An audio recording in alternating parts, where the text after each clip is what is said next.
اعوذ باللہ من الشیطان الرجیم، میں پناہ مانگتا ہوں اللہ کی شیطان مردود سے۔ بسم اللہ الرحمن الرحیم، شروع اللہ کے نام سے جو نہایت مہربان رحم کرنے والا ہے۔ سعید بن جبیر شہادت کا واقعہ۔ حضرت سعید بن جبیر جو کہ ایک تابعی بزرگ تھے، ایک دن منبر پر بیٹھے ہوئے یہ الفاظ ادا کرنے لگے کہ حجاج ایک ظالم شخص ہے۔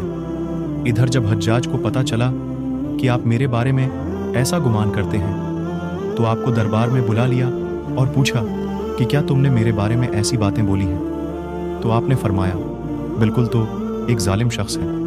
یہ سن کر حجاج کا رنگ غصے سے سرخ ہو گیا اور آپ کے قتل کے احکامات جاری کر دیے۔ جب آپ کو قتل کے لیے دربار سے باہر لے کر جانے لگے تو آپ مسکرا دیے۔ حجاج کو ناگوار گزرا۔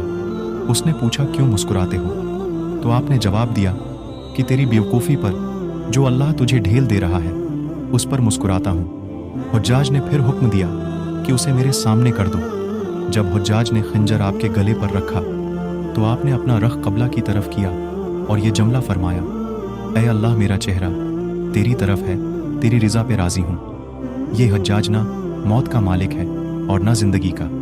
جب حجاج نے یہ سنا تو بولا کہ اس کا رخ قبلے کی طرف سے پھیر دو۔ جب قبلے کی طرف سے رخ پھیرا تو آپ نے فرمایا کہ یا اللہ رخ جدھر بھی ہو تو ہر جگہ موجود ہے، مشرق و مغرب ہر طرف تیری حکمرانی ہے۔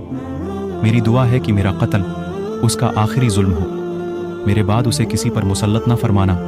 جب آپ کی زبان سے یہ جملہ ادا ہوا اس کے ساتھ ہی آپ کو قتل کر دیا گیا اور اتنا خون نکلا کہ دربار تر ہو گیا۔ ایک سمجھدار بندہ بولا کہ اتنا خون تب نکلتا ہے جب کوئی خوشی خوشی مسکراتا ہوا اللہ کی رضا پر راضی ہو۔